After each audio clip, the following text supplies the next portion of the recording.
많이 미주죠. 네, 뭐 지금 네. 대전 회장님께서 훨씬 잘하시고 대전 회장님 말하셨네요. 저도 말 듣고 얘기하려면 제가 처음에 얘기하면 너무 많은 걸 이야기해서 산으로 갈 것 같아서. 네, 제 주변 사례만 저는 사례 위주로 얘기해 큰 그림으로는 못 네, 그리고 네. 사례를 몇 개 말씀드리면 이제 제 주변에서 실제로 GS를 그래서 선택하신 분들이 많이 늘어났고요. 그리고 내과가 3년제가 도입되면서 이건 좀 슬픈 얘기긴 한데요. 이제 가정의학과 선택하는 사람들이 많이 적어지신 것 같더라고요. 저도 그 말 하려고 했어요. 예, 그래서 대부분 내과 3년 많이 선택을 하더라고요. 예, 그렇죠. 그래서 이거는 뭐 어느 쪽의 문제라기보다는 일단은 뭐 예, 확실히 영향을 주었다라는 거죠. 어떠세요? 학생분이 보기에 저희로서는 이제 어떻게 와닿죠? 그 3년이라는 게. 사실 오히려 더 길어졌다고 저희는 생각하죠. 아, 사실 외과 같은 경우만 해도 그런 수련 환경이 굉장히 혹독하잖아요. 그 제대로 된 수련을 받을 수 있는 곳도 많지 않은데 굉장히 적은데 외과를 특히 3년으로 특히 외과를 3년으로 줄었다는 게 정말 그런 의사로서 외과로서 독립적인 기능을 할 수 있는 그런 의사를 배출할 수 있는 시스템인지가 불분명하고 그게 만약에 안 된다면 추후에 다시 더 수련 과정을 밟아야 되는지가 사실 저희로서는 굉장히 걱정이죠. 내과도 마찬가지고요. 맞아요. 그 말씀하신 게 정말 저도 똑같이 체감하고 있는 것 같아요.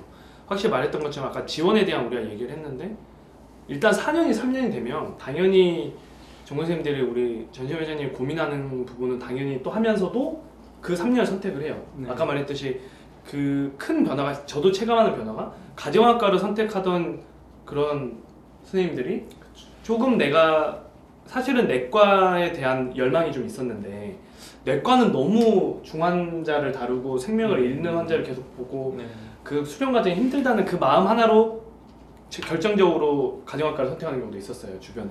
근데 이제 내과가 3년이라고 하니 그럼 나는 그 열망을 가지고 환자에 대한 좀 더 심도 깊은 걸 배우겠다 해서 내과를 선택하는 경우가 많아졌고, 외과 같은 경우도 사실 여자 전공의 선생님들이 요즘 이제 의대생도 여자들이 많아지고 있고 전공의도 비율이 많아지고 있는데, 여자 선생님들 중에서도 제 주변에 보면 이런 서저리과에 대한, 수술과에 대한 로망이 있는 선생님들이 되게 많았어요.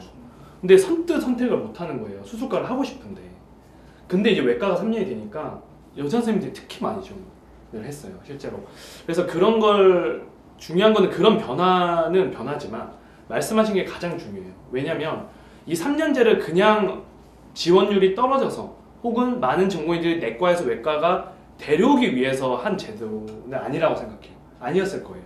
4년을 3년으로 만드는 게 단순히 전공의를 많이 데려오기 위한 것보다 좀 더 나은 수련 과정을 만드는 그 과정의 하나라고 보거든요. 이제 외국의 시스템을 보면 그렇지만 일반적으로 우리가 제너럴 피지션, 그러니까 내과 같은 경우도 일반적으로 내과, 일반 외과가 있다면 정말 우리가 아까 전문의를 꼭 취득해야 되냐는 그런 고민에서 시작을 했을 때 꼭 이게 내과를 4년 동안 그 많은 거를 다 배워야 되냐, 내가 내과를 터득하고 나서 그냥 기본만 하고 정말 내가 배우고 싶은 게 있으면 분과로 더 배우면 되는데 외과도 마찬가지잖아요. 네. 그래서 외과의사라고 하면 쉽게 얘기해서 우리가 뭐 맹장수술이라든지 또는 뭐 담낭 결제술이라든지 가장 기본이 된 그런 수술들이 있단 말이에요. 그럼 일단 그것만 할 수 있는 의사를 일단 양성해놓고 그 다음에 각자 하고 싶은 걸 선택하면 되지 않냐라는 의미였기 때문에 사실은 그냥 3년만 딱 줄여버리면 또 2년이나 3년을 더 해야 되는 상황이 오는 거죠. 그래서 정말 그 3년 동안에 정말 배워야 될 거 많은 게 아니라 정말로 이 3년 동안에 이것만큼은 최소한 하자라는 걸 확실히 해두고 그걸 제대로 가르치게 만드는 과정이 따라와야 그 다음에 그냥 4년에서 3년 준 게 아니라 4년이 3+2가 됐다, 3+3이 됐다는 그런 오해를 안 받으려면, 그리고 정말 학회에서도 그런 생각으로 취재해서 했다면 수련 과정 자체를 조금은 더 정량화하고 또 무조건 예전같이 그냥 굴리는 식이 아니라 아마 그렇게 바뀌어야 되지 않을까 생각하고요. 그렇기 때문에 아마 내과, 외과가 또 따라오는 게 입원 전담 전문이잖아요.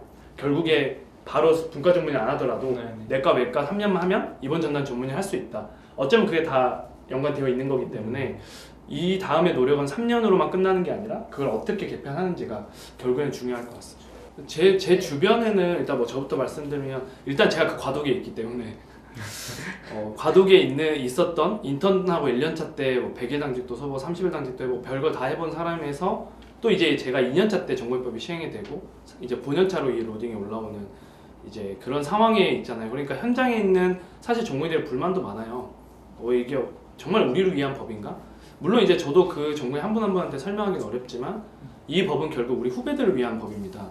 결국 이 후배들을 위한 수련 환경이 바뀌기 위한 과정에 있는 거지 결국엔 누군가는 그럼에도 불구하고 희생이라는 게 당연히 여겨질 수는 없죠. 그 과정에 분명히 희생되는 사람은 힘들 수밖에 없고 그러기 위해서 저희 뭐 전공협의회가 계속 있는 거겠지만 그래서 저는 오히려 이 현장에 있는 그런 과도기에 있는 선생님들의 어떤 그래도 불만이란 불만을 듣는 위치에서는 그 위치에 있는 분명히 같은 지금 저랑 레지던트를 할 수 있는 상황이었음에도 불구하고 먼저 공부일을 선택한 친구들도 있었고 조금 1년차 2년차 하다가 너무 힘들어서 정보입법이 시행되기 전에 그만두고 나갔다가 조금 있다가 들어오겠다고 한 실제로 제 주위에 지인이 있었기 때문에 저는 조금은 이게 어느 정도 과도기라는 측면도 예전에 인턴제 폐지 때도 그렇듯이 그런 폐지라는 말이 나왔을 때도 그렇듯이 좀 전공의법이라는 이 과도기라는 시점도 선뜻 내가 예전같이 어떻게든 나는 지금 당장 전문의를 해야 돼.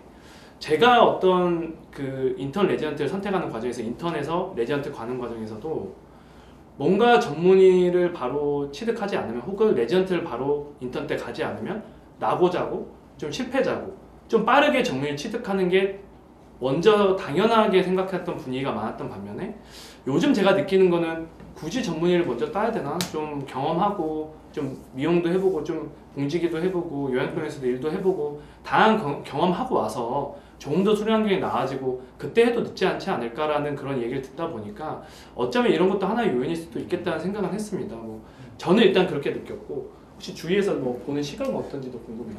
저는 한림대학교를 나왔는데 이제 저희 학교는 대부분 이제 졸업하고 바로 병원으로 수련 들어갔었거든요. 물론 아닌 분들도 있었지만, 근데 이번에 좀 이례적으로 공보위로 이제 바로 들어오시는 분들이 많이 늘어났더라고요, 실제로.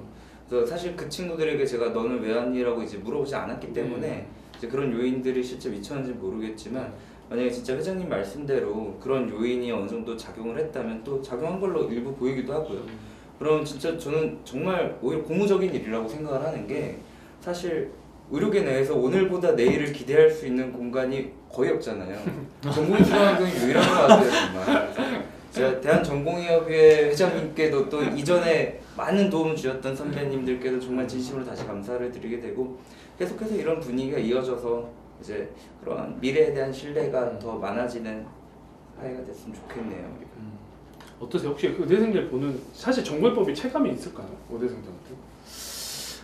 사실 그렇게 차감이 있진 않죠. 그냥 선배들이 와서 뭐 여기는 지켰네 마네 뭐 그래도 휴가는 나오네 이런 얘기는 하시는데 당장 저희 일은 아니기 때문에 사실 저희로 체감이 되기 위해서는 지금 대부분 시스 과정에서 교육을 담당하는 분들이 전공인 분들이잖아요.